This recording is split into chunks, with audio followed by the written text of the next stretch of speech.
रंग डलवाला हो, हे भौजी रंग डलवाला हो, गाल मलवाला हो, हे भौजी रंग डलवाला हो।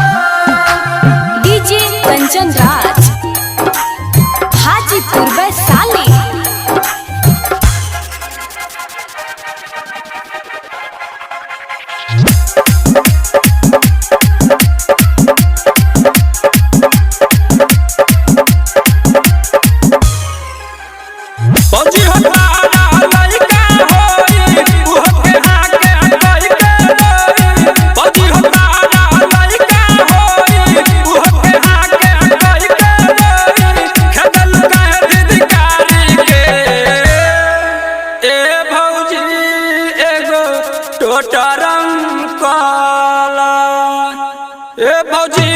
टोटरम काला हाथ में थाला पिचकारी के, ए भौजी एगो टोटरम काला हाथ में थाला पिचकारी के।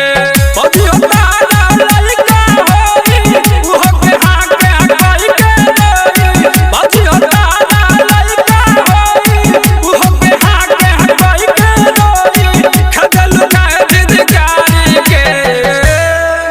ए भौजी टोटरम काला, ए भौजी एगो टोटरम काला हाथ में थाला पिचकारी के, ए भौजी एगो टोटरम काला हाथ में थाला पिचकारी के। होलिया में चोली रंगवाइला ए भौजी, ढोलिया के कॉलर कराइला ए भौजी।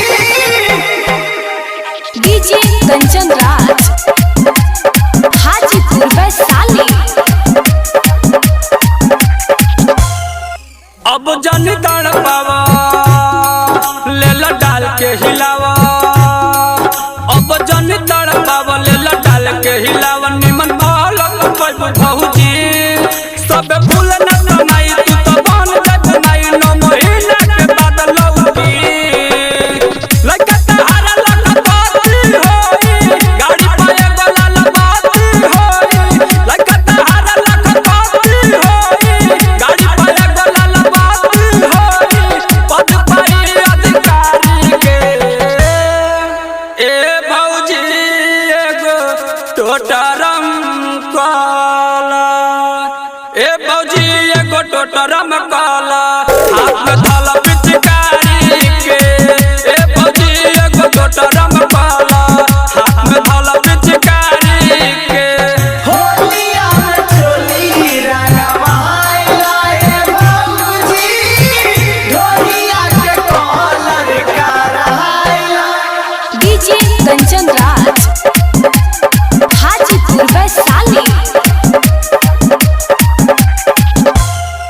काहे रहेलू उदास अभी बड़ी भावे आस, काहे रहेलू उदास अभी बड़ी भावे आस। देवर कोई गो कुंवारे बड़ुए सोनू डीजे परवाना, होली खेल के बहाना तारा घर दुआरे आइले। संगुआ बहितयाना भइले होली में छोड़ी लदियाना भइले, संगुआ बहितयाना भइले होली में छोड़ी लदियाना भइले।